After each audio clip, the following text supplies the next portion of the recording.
consider women as the weaker, a difficult subject. When I think about weaknesses, a lot of things come to my mind. And I want to tell you, weaknesses can be represented in very many ways. And one of the ways is there is a physical weakness, perhaps just the way you look like. And when I thought about this physical weakness, I often say, and especially I want to talk to the men in this house, that as much as you consider women as the weaker sex, oftentimes I say, it is only the physical aspect that I accept and endorse that women are weaker. Because ukweli wa mambo, ukinitolea mikono uminipige, kweli utanishapa ile baya.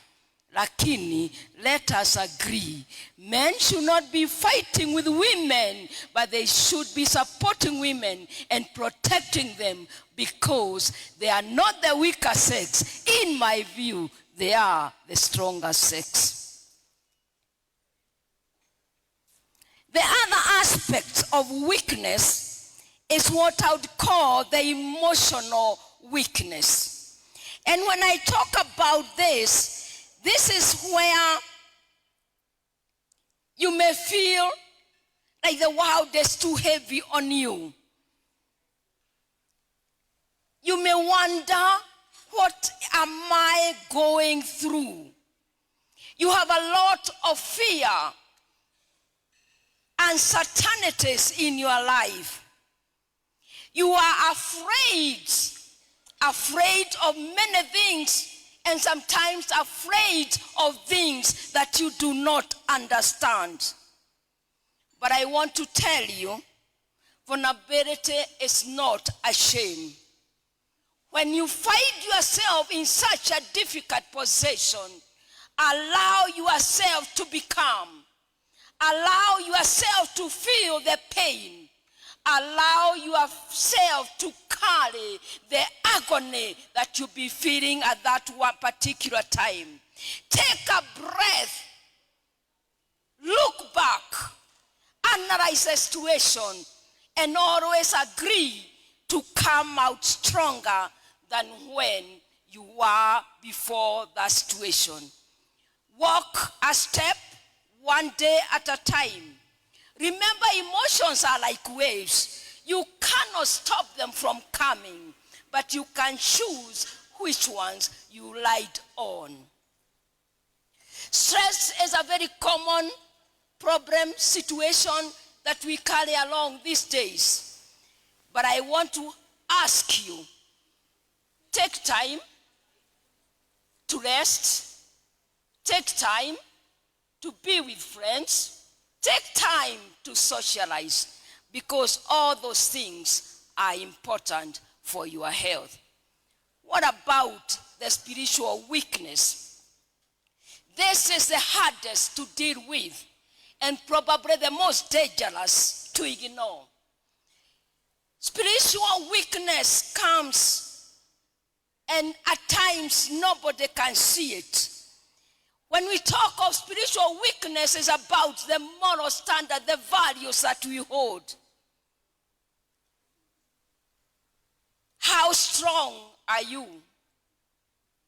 How strong is your spirituality? How strong is your moral compass? Yes, that is one of the other weaknesses. How do you handle your weaknesses?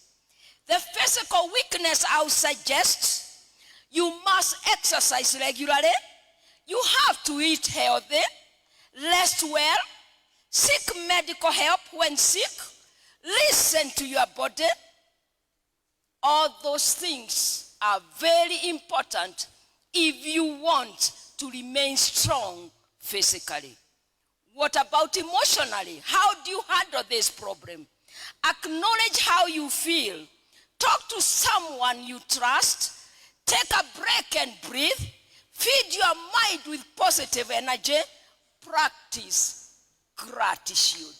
And this is very important, especially in the days we are living in, where more often than not, we walk with an entitled mentality and never take time to say thank you to your spouse, thank you to your family, and even thank you to yourself, and thank you to God.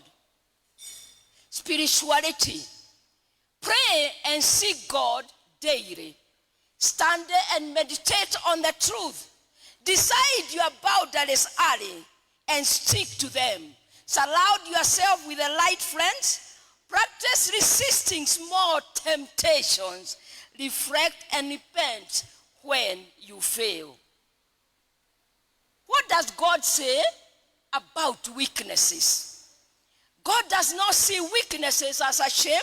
He sees it as a place where his power, grace, and love can show through. Your weakness is not defeat. It is the stage for God's strength. The Bible tells me in Psalms 73:26, my flesh and my heart may fail, but God is the strength of my heart and my portion forever. Psalms 34:18 tells me, the Lord is near to the brokenhearted and saves the crushed in spirit. Corinthians 2:12-9 tells me, my grace is sufficient for you, for my power is made perfect in your weakness. Isaiah 40:29 tells me, he gives power to the faint, and to him who has no might, he increases strength. But they who wait upon the Lord shall renew their strength. They shall mount up with wings like eagles. So weakness is not shame. It is an invitation to trust God, to grow and lean on his strength. He gives us two: rest for the body, support for the mind, and his word for the spirit. Weakness is not the end. It is the beginning of God showing his power in your life. God says, come to me, all those who are heavy laden, and I'll give you rest. My personal experience, and I'm nearing conclusion. Yes, and I know, especially some of us who are out there, all the time people will look at us like we are all gathered together and everything is working for us. But I can tell you, there are many times that we have fallen into weaknesses and wondered what next. One of the times that I had that an experience is when you lose a spouse. And losing a spouse is a very, very difficult thing to navigate. I remember for me, I had to go through the process of discovering my identity. And for 2 years, I locked everybody out of my life. And I decided that I want to go back and discover who is Esther Wajiro Uritu.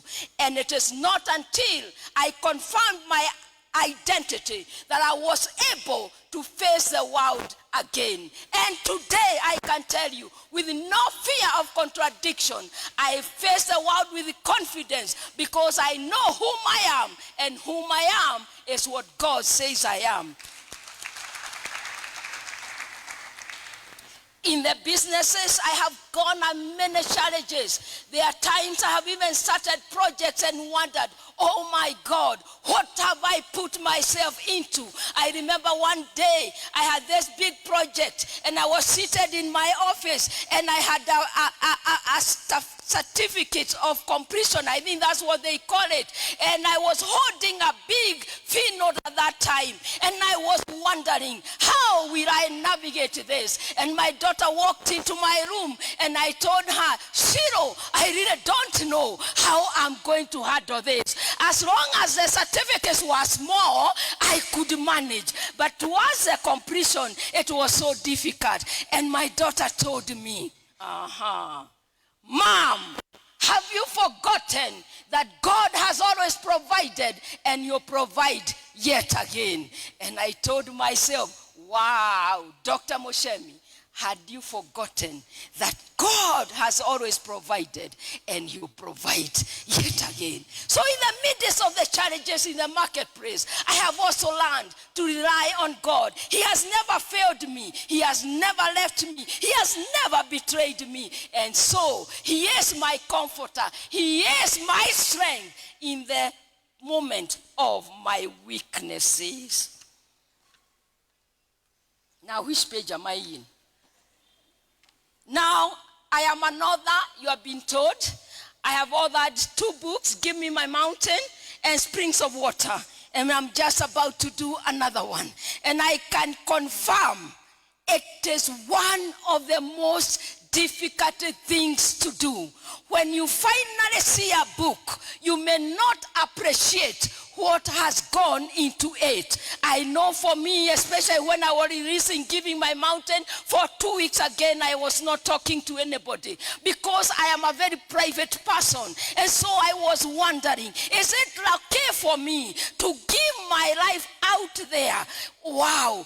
And then I remember one man walked into my office and he was discussing something about the books. And he told me, Esther, one of the best things you can ever do is to write a book, because not everybody has something to tell the world. Wanyoike, congratulations that you have something to tell the world. It's a God's favor for you, for God to put something inside you that you can gather us today. And you have the confidence that what you have given us is worth every ink that you have put in it. We honor God for the others in the house. Please clap for them. So at that point, I then said, well,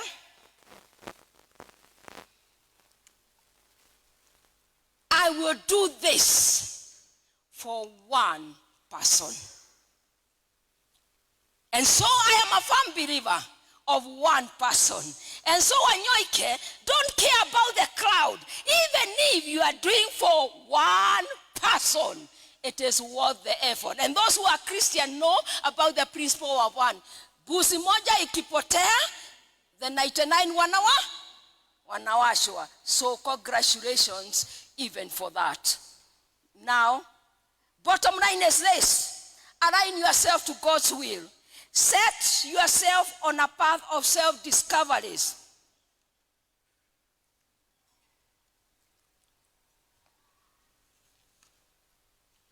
Let go of the rest is baggage. Embrace all who you are. Live in strength through dependency, not pride. Keep going forward. Once again,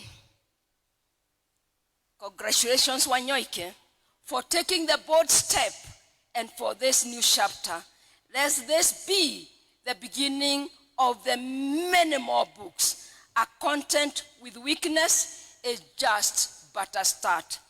And to the great might seated here, I challenge you to tell us your story. Note, I say, tell us your story. Thank you.